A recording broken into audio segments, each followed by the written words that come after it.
got to pretty tell close. us about a watchtower and a helicopter that would bring the watchtower. That's what I was marking in the book in case somebody was here watching it. If they seen it, I could tell them what the hole was. If they seen the flying crane, they'd know what it did. They made the things down south. Of course, we was as far north as you could go, so they made the down south, and the flying crane would pick them up and bring them up there after we dug the holes on our hands and knees.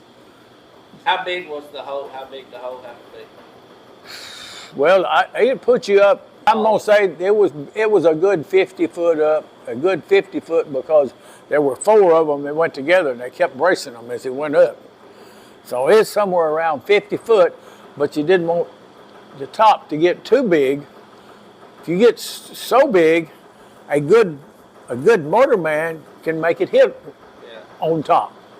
And if it hits on top, you're gone. You're 50 foot off the ground and you ain't got no place to hide. How many people could you Well, just only the people that was on duty, that is overlooking the area with glasses, finding out, and a few of the modern stuff they had that I don't know nothing about, of trying to locate somebody moving in or something moving out there.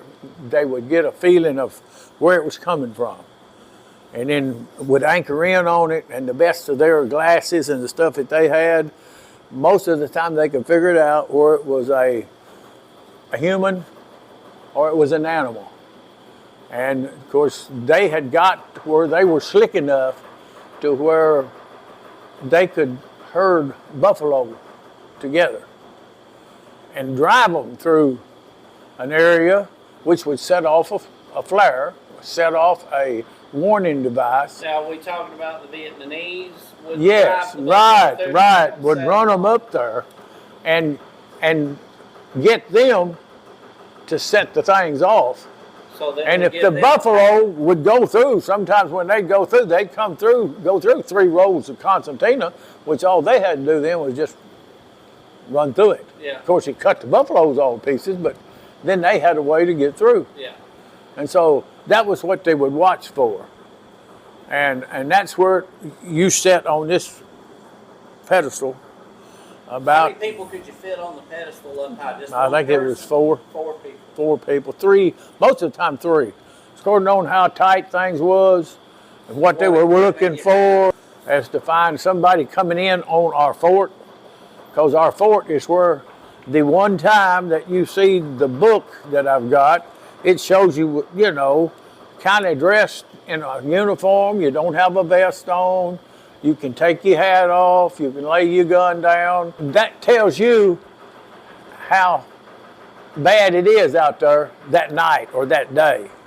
So if you're having a hard time fighting and keeping them drove back that day and that night before, they're going to have you up there on that pedestal watching to see if they pick up any kind of movement through water buffalo being rushed through it, where they can cut it, where they can explode it over here and come through over here on the dark side. I mean, they had many slick ways of trying to get you to not find them.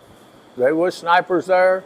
I don't believe they was good as what we had, but I mean, we had some good snipers, and from what I've seen on TV now, they're even better than what we had. Of course, again, everything was better. Yeah. We didn't have radios. We didn't have a phone that you could pull out of your pocket and talk to somebody. We'd had to be stretched wire. All they had to do to get it tore down is tear the wire down, cut the wire. Then you're cut out. You can't communicate very far with a CB. Like CB thing, we had the number 1 CBs or whatever radio they had to make the comm. They did have some of those over there.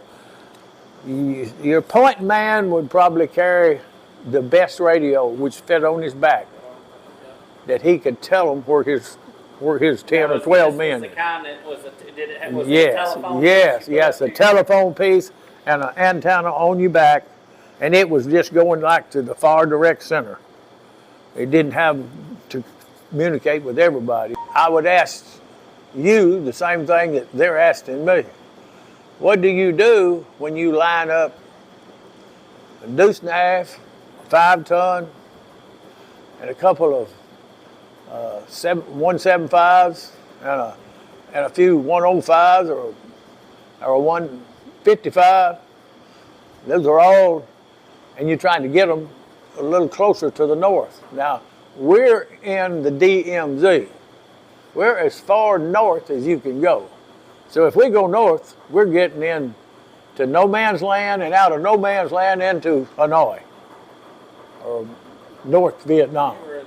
And of course, when I'm dropped off there, that was nothing that I had really took training in. I mean, I took training in a 175. That's the reason I know what they weigh, how they go. For instance, like they were first manufactured, and every one of them that they sent over, it blow the hood off in about 4 rounds. Blows the hood off of it, sucks it off of the cannon. And it had a big bulldozer blade about like a D7 or D8. And you had a pad that you sandband around, all around it. 3 bags thick, sometimes more. And it was just enough room to raise the barrel and turn it around. You just spin it around. And it was spin around on boards that was laying down into the sand, because you couldn't spin it around and stay on target or fire direction. And if you spin it on those big 2x2 pallets, just like a track hole would use out on, it goes out across the mud. Yeah. That's what you had out there on your, you pull the gun up on it and get it headed right direction. Well, you but let the blade down. It's got teeth on it. And you back her up, son, until she won't go and bury no deeper. And then you hear, far forward direct. In other words, far forward direct. Meaning, put a round in it, load her heavy, and let drive at something in the north. That told them that you're getting it lined up. The first round or two, it just drives the tank backwards. And then if it's still moving, they'll just hold her down there and they'll let nothing go. But most of the time, in about 2 rounds at the most, 3, she's back as far as it's going. So it's your shoulder, and it's stationary, especially for long distances. And so that's how they worked that part of it. To fire was not just a one person got to do it. It is a crew of you can count them on one of the things. I haven't counted them, but I'm going to say it takes, if you were in a hurry pushing you, 3 people could fire one. At the very least. But I think it's about 4 to 5 people, because the rounds are so heavy, you don't just, one man don't grab one of them and put it in there like you would shotgun. You got a man back here that's taking it off a pallet, and only 4 rounds on the pallet. And them 4 rounds, when they come off the pallet, then they're ready to go. And they're all, and I don't know how that works. I just know that I've got the rig, the actual rig that sets the fuses. And you say, well, what's setting the fuse? Well, you set the fuse where you want it to go off. It's time-delayed fuse. You can have one that will go plumb in the ground and never go off for a few minutes, then they'll blow. You have them that will start down on their descent, and it'll go off 50 yards above, 50 yards up, 100 yards up. It'll have a radar, like it'll detect it, and it'll explode way up here. Then you get a lot of coverage of what you're shooting at. Set it, you set it on the point, you twist it, flip her down sideways, and it punches little notches in it. Of course, your bullet spins when it leaves out. And I don't know how it does, but once it picks it up and starts down to the ground again, it's going to go off when it gets so high off the ground. Yeah. Or if you don't set it, you just break it, don't set it off, it'll go off when she hits, just like that's where she's going to go off at. So that's how that worked. When you ask one man fire anything, I don't guess really the person that aims the gun is probably in the hole with all of them directions for this gun on this system. It's three. You got A battery, B battery, and C battery, and each one of them they've got fire direction center for A battery or D battery, and all of them is to go all the way around you. They're ready for anywhere, and it tells you what battery it's going to be firing in. Okay, therefore you don't know how many is there, so you've got several people. Now, the only way they can find out, I've never been in that situation, come close to it, but never been in it, is when they get so close to you that you don't have time to put the round in, they use the 105. And that's the canister about this big around, about this tall. It's got 7 charges in it. The bottom charge is your explosive charge. And it sets off the other bags. And all the bags are tied together. You lift them out and you just lift up a string of bags. First bag you pick up, it might be, it'll be a fairly good size weight, you know, but you just pull out. You want 5 charges. If you want 5 charges, 3 charge, 5 charges, you pull it out, drape that over the side of the barrel because you've took them out. So you wanted the first 2 charges out. You're not firing as far. They're closer on you. And you want her down and getting there as quick as you can. So you pull 3 of them out. You're told on the FDC what to do, Fire Direction Center. Pull them out, put it in that machine, and one man closes the breech. They hit a button and that thing comes up, picking that heavy bullet up, turns it sideways and runs her around to the tube. The other man will open the door and it's sitting there with the point ready to go. And then he'll give the signal. And this plunger plunges it into the barrel. And then it comes back out. You close the wrench and tighten her down. That's closed the butt of the rifle. It's ready to fire. Now, Fire Direction Center, meanwhile, is watching everybody that's moving, everybody that they can catch, and get the biggest wad together. That's where they want. That's where you want to go, and that's what they do. And sometimes it's been to kill the water buffalo to keep them from tearing all of it down. Sometimes it's strictly at people. I haven't been that tight, but there are some people that I talked to that they got so close, the enemy got so close to coming through where they drove water buffalo, they were coming on in our direction, and they fired direct with nothing but powder. That's all they had. That was fast firing. And it would blow big balls of powder out if you fired the whole thing. That red bag on the back, son, it went off. It come out there. It's like shooting somebody with ice cream salt. So, and once it ignited, it just like a shotgun. But it wasn't but from here out to the gravel pile out there, I mean, he'd Katie bar the door, son. I'm gonna tell you, many a grain of burning powder is on its way. Yeah. And so you can get that in the gun and ready to go. But on the 175 firing 30-something miles, no, you couldn't. I don't guess I've ever heard of one being fired direct without a round in it at all. And that the 175, you just think about it, for the power that it has to send something that distance, it's such a large kickback. Can you imagine how far you could bury a D8 dozer backing up and just keep on and back up and then stop and then fire it 2 or 3 times and get her backed even further in? You can imagine what kind of round that is. But now it had to send that heavy booger off. You could only put 4 on the pallet.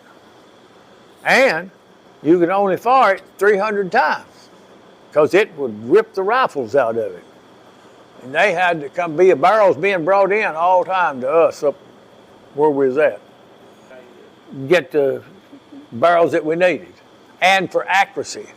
Because you also do that for your people that you don't want to kill. So nobody probably really knows on when they do. It's like anything else. I got hung with the 3rd Marine Division. Now, it was a little more direct there, but it's according to what situation you put yourself in before you got.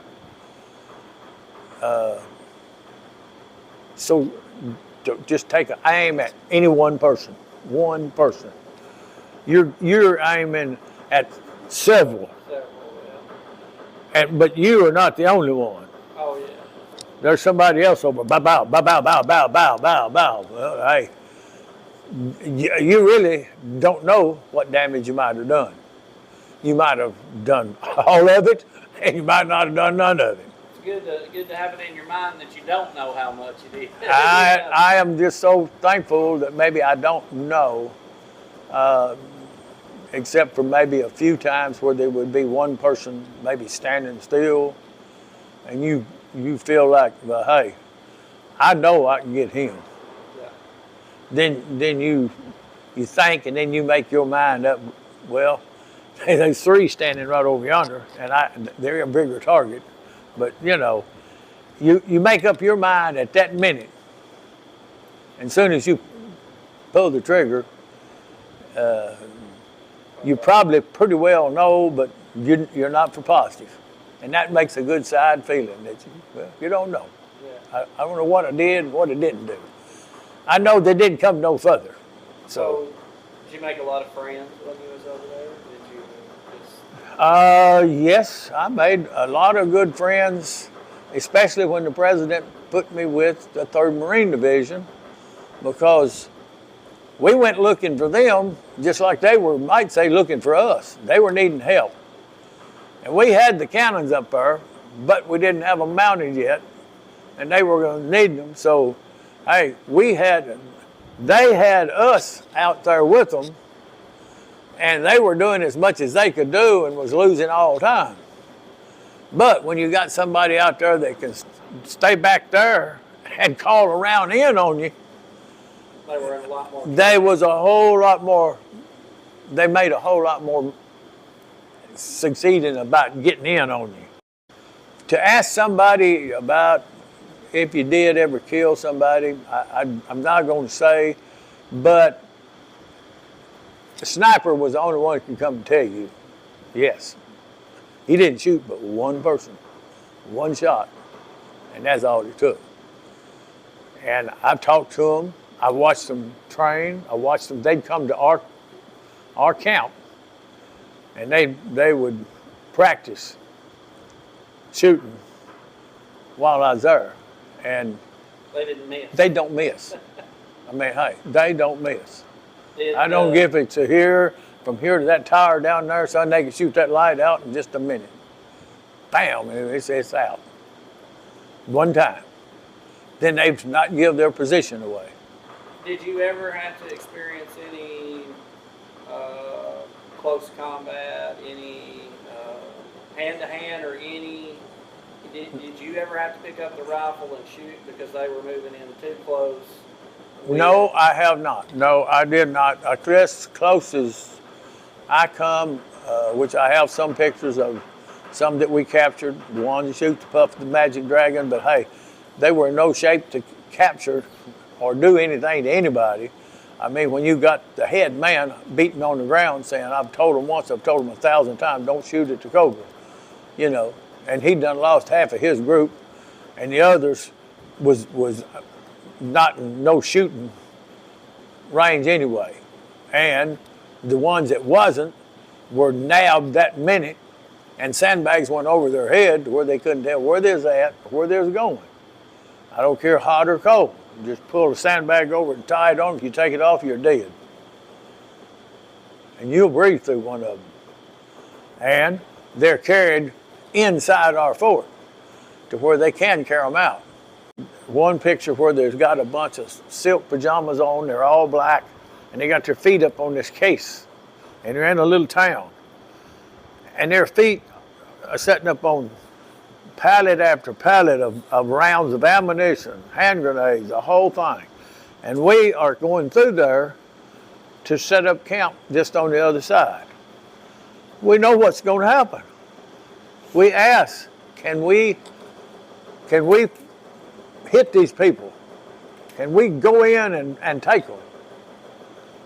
No, not if you're not fired. Once you're fired upon, you can. Now, that happened over there, and people didn't do what they were told. And it saved a lot of military people's lives. So you see it's a threat, and you know what's there.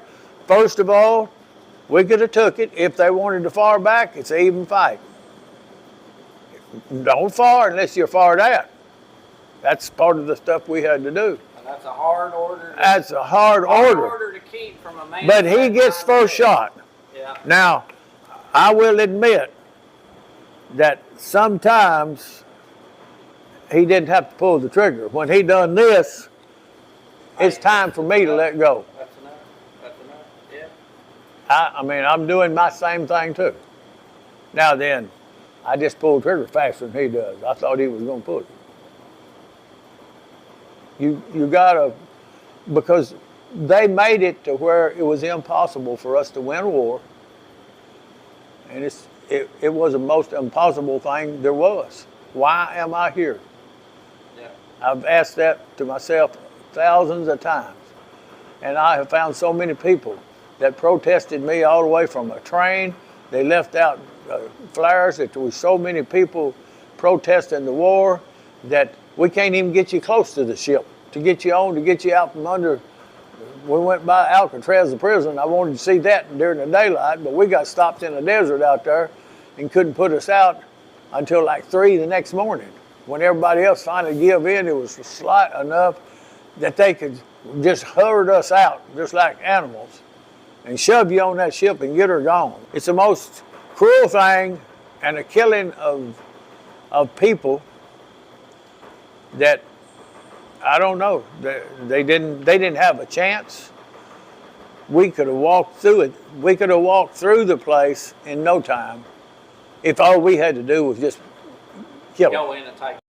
Me, did I take care of myself? Yeah, I like to take care of myself. It's got a mortar round sitting inside sandbags. I sandbag mortar round in too because I don't want it hit. And my hole's right here. And my rounds is down in the hole with me. It don't take me long to go up there and poof, boom, and back down on the ground. I don't want to give my position away. And when it leaves that tube, it's supposed to do its damage when it hits. I'd first thing say that Vietnamese people were very, very crude people. They would work tireless. In other words, how long would you go right out there in that hard gravel road where trucks is up and down the road all day? But every time there was nobody coming, you were going out there digging a little bitty hole, enough to bury a mine. You just dig a little. Somebody's coming, you're back in the bushes. You may sit there, and it might take you 2 days to dig a hole in a unpaved now, just a hard road. There was a lot of traffic, a lot of army stuff going over it. Never pay no attention to it. And he just get just a little bigger, a little bigger, a little bigger. Once it got big enough where they could get the mine down in it, that's where they set it. Right in the track. Just like you'd set a steel trap. And cover it up and back up and look at it and make sure that it's unpredictable. And wait for somebody to run over it. Now, whether it was just a Jeep, whether it was a semi, whether it was, but once he stopped it, if it had a load of ammunition on it, guess what? They got it. And what do you do when you see field after field, force from here to the tower, say at least probably a half a mile or a quarter at the least of nothing but straight road through a rice paddy, and there's a rice paddy on this side, it's in water. Rice is sticking up through it. You go down there so far, and there's somebody pedaling a bicycle with cups on the spokes, picking it up and dumping it over into the other paddy. And they do that so that the rice, water stays over the rice in order to get water all the way down yonder. They ride a bicycle with nothing but, and never get nowhere but just, it's an exercise bike. He just picked it up in the bucket over here and dumped it out. Picked it up and dumped it out. Picked it up and dumped it out. That's how they would put a lot of it in. Of course, a lot of it ran in. But now you picture, you got to go from here to that tower in open. You got to get down there. Open ground. Open ground. And it's so wide. And there's water on this side. Four-wheel drive ain't gonna go in it. Water on this side. Four-wheel drive, and it ain't gonna go in it. And they can get the farthest one over there stopped in the road. If they can hit him, blow it up. And then get the one back here to hit the last one. Follow them. The far one. Now, what is everybody gonna do in the middle? You're stuck. You're stuck. Where we've got it, where I liked it, is naturally we learned right quick when you're that far north. You're in a place you ain't supposed to be in anyway. You call for support, which support was supposed to be give to certain people when they need it, according on how many people they had out. Well, if you've got a whole A battery, B battery, C battery trying to move a set of guns to another location, just think how many people you got to move, how many guns you got to move, how much ammunition you got to move. And you got to get them there. And what are you going to do when you get the first one hit and the last one hit? No turning around. There ain't enough room to turn a deuce and a half around on the short road. You ain't got but one choice. That's fight. Until you get a jet, helicopters, air support comes in and helps you to where you can get out. I mean, we got plenty of stuff to move a Jeep, move a truck, if that's what we need out. But we're sitting in there with all the ammunition. Of course, we got smart enough to be careful on how the ammunition was carried, where it was carried, no two trucks together. We spread it out to where it was harder and unmarked, and some of it was, even put on the guns themselves. Just anyway to get them there because they're wanting to get rid of the ammunition. If they get rid of the ammunition, they can't be shot at. If they can get rid of the gun, they can't shoot the gun. If they can get rid of both of them, that just tickles them to death. So when you get caught in a situation like that, it's more or less, I guess, say every man to himself. I mean, hey, the closest man to my truck was the closest man. That's the man I was after. Now, if he got by the first truck, the second truck, and I'm the fifth truck down the road, I'm sure trying to stop him before he gets to my truck. And I'm sure that fellow's the sixth truck. He's even happier for him than he is for me. Now, somebody's got to stop him. No ifs, ands, and buts about it, because I know what's going to happen if you don't. What am I over here for? That's a question I ask myself. Why am I here? That is a time when I think everybody put the when fired at over to the side. I don't think that ever got back to the United States.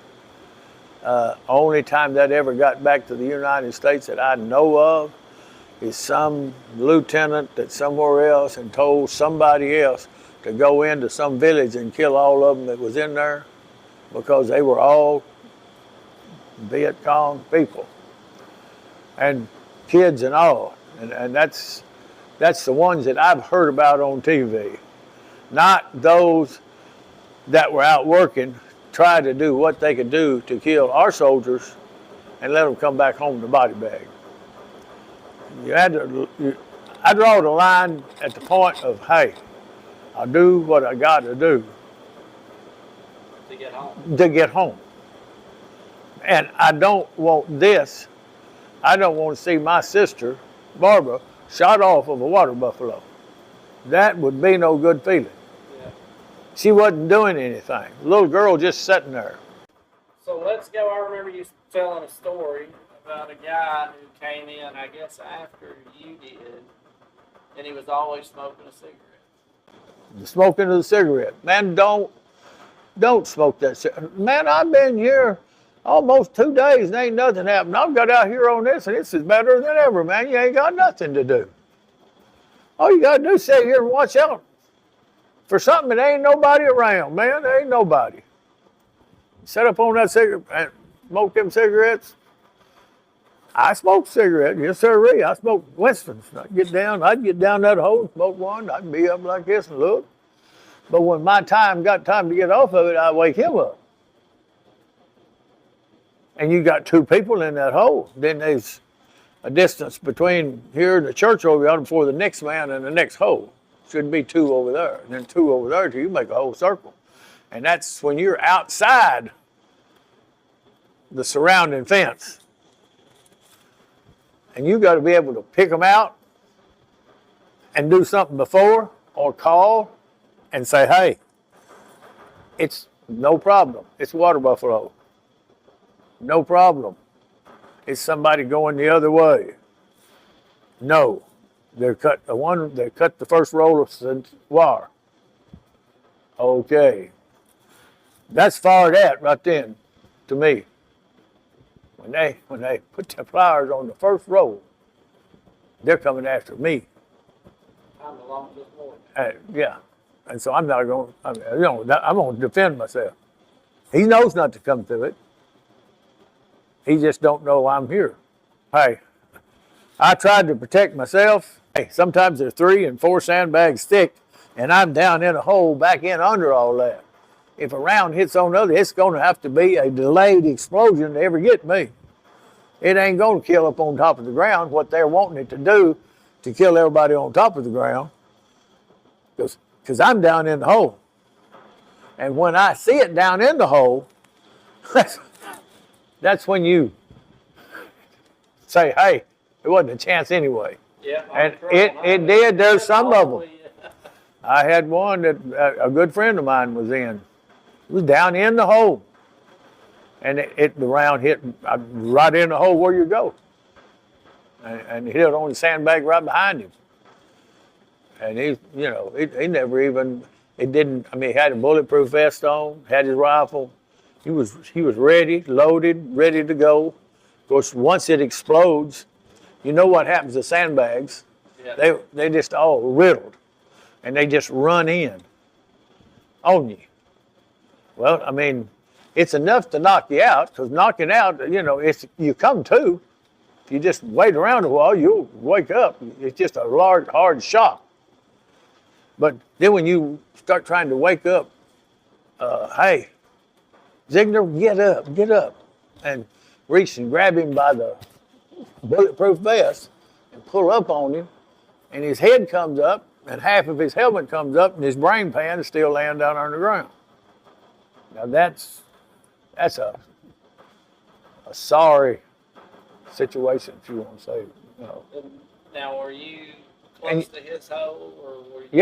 Yeah. Did it knock you out? Did you ever get knocked out? Hey, I've been addled to where I didn't know what it was doing, but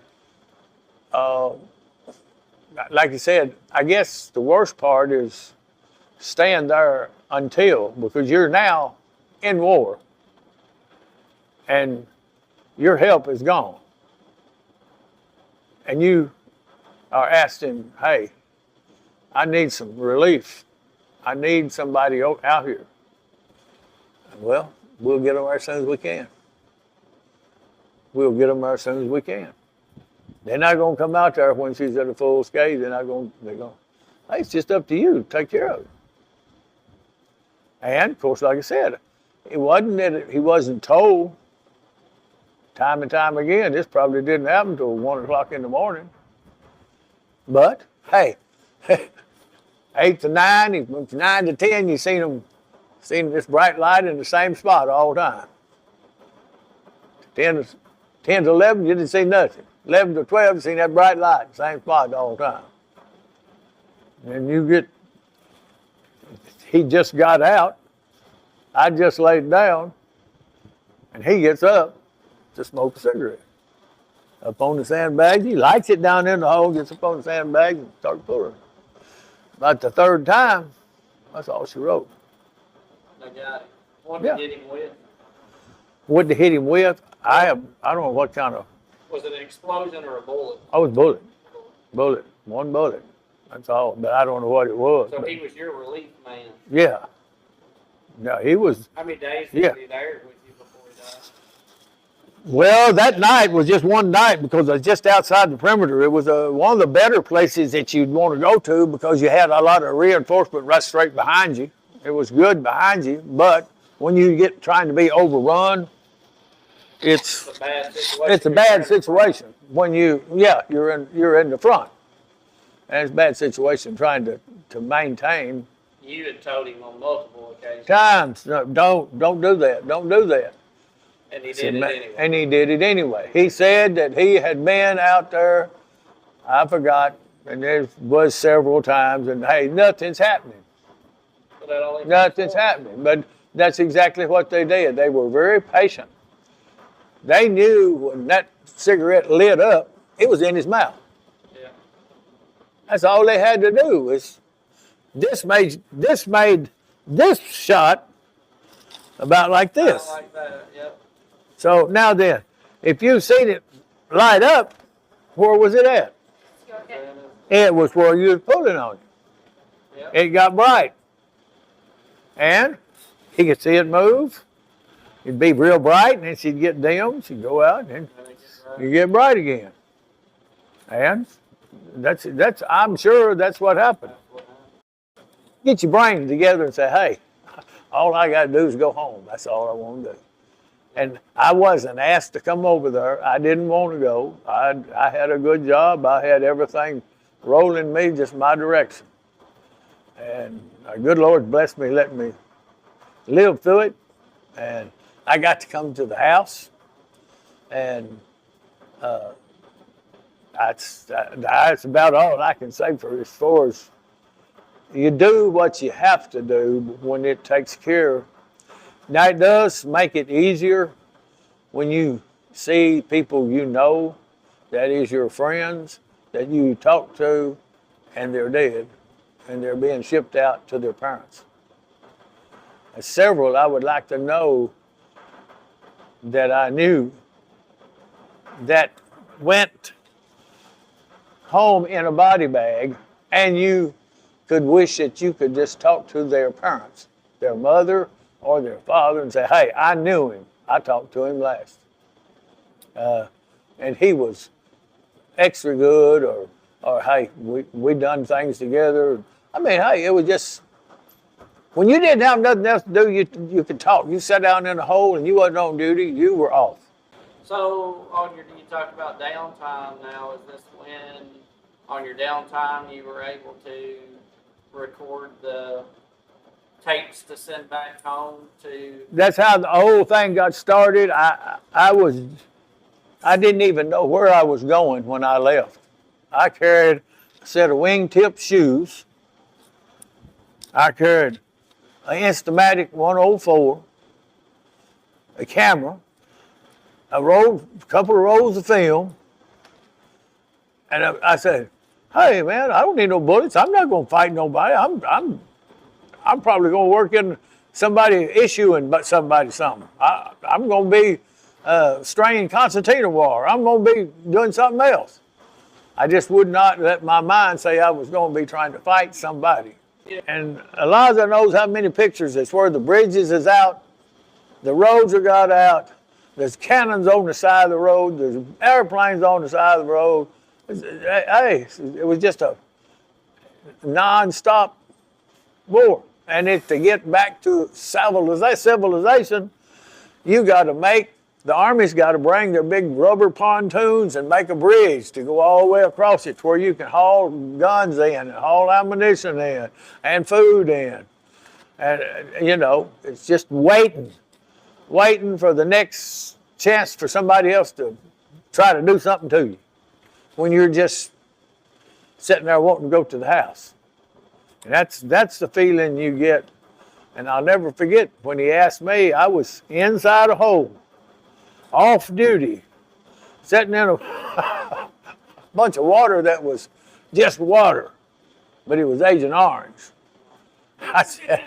He said, hey, they coming up, me down in Dong Ha, would you like to go home? Your ETS is up. As a matter of fact, you're about 2 weeks late.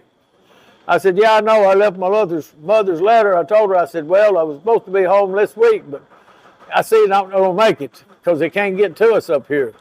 He said, yeah, well, hey, we're going down the hill after a while. You ready to go? I said, yes, sir, Ray, I'm ready to go. And he said, you got 5 minutes to get everything you got and get out there. I said, what do you want me to do with the other 4? In other words, I'm gone. You were ready. It didn't make no difference. It took you 60 seconds. How did you get all your letters and your tapes? How did Oh, they get everything was free. Well, when That's when only your mom thing would send when it to you, right. what process? She would send the little tapes. They brought it in with the mail. It got there when you could get it. Sometimes it was a week late. Sometimes it's 2 weeks. Did sometimes somebody walk around and hand it out to you? Or it came. Well, they had a little place. It was I guess you'd call it the post office, but nobody worked it, or I mean, it wasn't called the post office. Once they could get it together, they go, and of course, naturally, it came to me like everything else. If you live just outside of Nashville, now you can get any kind of pizza you want. You can get any kind of food you want. But as you get further away from a town, until you get all the way back here in Dover, or you get all the way up into North Vietnam, the only way they're going to get you something is by dropping it out to you. It ain't got no mailbox. They're going to just drop it to you, maybe today, maybe tomorrow. Just drop it up there and let somebody find out what it is, and maybe they can all get something to eat, because most of the time that's about all it was, or something. That's how I got some pictures that I took by just sticking it out like this, doing just what I said I was doing, putting the mortar round up in the middle of the hole where you're at, and fighting back at you. You done everything you had to do to try to stay alive. Wouldn't you want to bother nobody else? I just don't want nobody bothering me until I can get my year over here. And I was offered a 2-grade promotion. I believe it was 2-grade promotion, 2 weeks at home, if I would re-up. 2-grade, I believe that's what it was. Been a long time, but anyway, I was promotion and money to get, if I would just, and go home for 2 weeks. Going home forever sounded a lot better. Yes, sir. Hey, 2 weeks, and I've done been over here probably 8 months. 9, 10, 11, 12, 3 or 4 months to go? No. I don't give a care if it had been 6 months to go. I'm gone. I ain't going nowhere. When I leave here, I ain't going to leave nothing but footprint. I got a letter, and it stated, we're sending you your clips to your address at home. And we would like to offer you an opportunity to take all sorts of pictures with that no charge. If you will give us permission to use your pictures, we will furnish you with the film, develop the film. You'll be sent some pictures back and send every one of the pictures to your home. So I said, what's this going to cost me to myself? And then further on down there it says, this will cost you not one penny. We will furnish that to you for just the right to use your pictures in the papers, the newspapers, books, TV. That's how it was. Everything was, it's weird how it all come together. You know, a lot of that was, I made it because, hey, that's what I wanted to do. What was the one thing that sticks in your memory more than anything?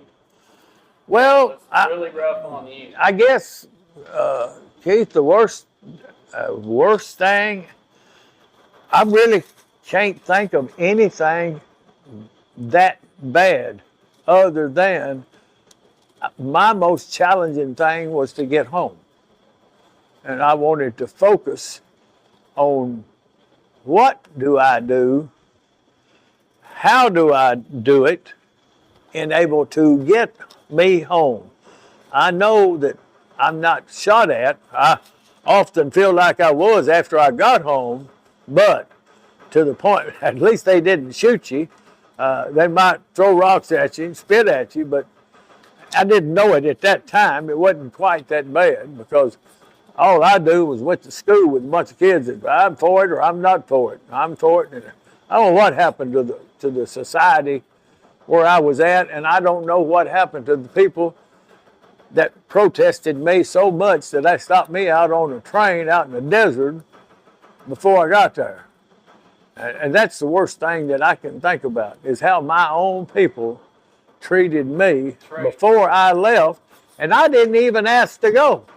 Yeah, you didn't I didn't have a choice. No, I did. It was, hey, I was hoping that the ship would turn around and send me to the house. So that was the most hurting thing that I've seen is to come back to my own bunch. Of course, they wasn't shooting me, but they run over you in a car before they give you a ride. And like, I don't like you. What did I do? Right. I had to do what I was told to do. And if I'm going to send me to somebody that hates me, and that's what they did, they sent us over to a place that they did not like us. Or they didn't like the big people. So, was that the hardest part to adjusting to civilian life when you got back? Was the people? Yes, yes, it was. It was the hardest I had found because. How did you? How did you readjust? What got you through when you got back? Best people I know always bad about backfiring in a car, somebody shooting a rifle. It really get me the shakes for a while, but I finally got used to it. I just getting me back is the people, my friends I knew said, hey, Marvin, I'm glad to have you home.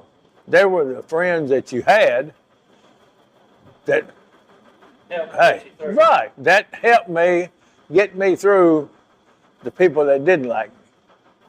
And it's the same opportunity that I got, ain't been a week ago, till a person come out and just up and bought my dinner. Just bought my dinner. And didn't say a word to me. And come to find out, he said, you know what? I've tried to see it. If a person's got a Vietnam, he said, I didn't have to go to war. And he said, I want to make sure that I thank this fella. He lives right on the Oklahoma border. We were on a motorcycle ride. And he bought my dinner and Marty's. We were out strictly to ourselves. He didn't tell us he was going to. He thanked us for my service. And he went straight to the counter, told the nurse to give them what they want, and I'll be back to pay for it next week. And he left. Well, when I got ready to go, they brought the ticket out here, paid in full. I said, how's this paid in full? You don't know me, I don't know you. She said, well, hey, somebody paid it for you. I said, who paid it for you? Do you know them? I said, yes, I know them. They're a person that comes here all the time. I said, ma'am, I got to find that fella. I said, I've never had that happen to me before in my life. They bought that from me. And bought Marty's too. And I said, I'm going to find him. And I said, ma'am, what do I have to do to get you to find him for me? See, you don't have to do nothing. I can find him for you, and he'll be here. And I said, I think it was, I pulled out $50, $75 that I had. I give it to her. I said, hey, you give him that, and if I just had me a card or something, I would write on it. And I did, wrote all over it. The card. It's Nolin's Landscaping, if you need it. That's what it was on, so I wrote it on there. And we went and left it to him and the money. And I said, ma'am, I would appreciate it. I know you don't have to, and I don't know you, but I feel like you'll do that. She said, yes, sir, Ray, I'll do it. And she sent that, or kept it, and when he came in, of course, I made our trip, and we come on back home, and I asked Marty, you reckon she'll ever? And the next thing, son, you know, I got that phone call. I get a phone call about every week from him, and we talk. We've never seen each other, and we talk every 2 or 3 weeks. And I've got his phone number in my phone right today. And he says that he's coming to Tennessee. He always wanted to see where the Civil War was fought. I said, well, that's what you need to be is up here. I can see you. So that's the kind of fellows that I meet that I like today.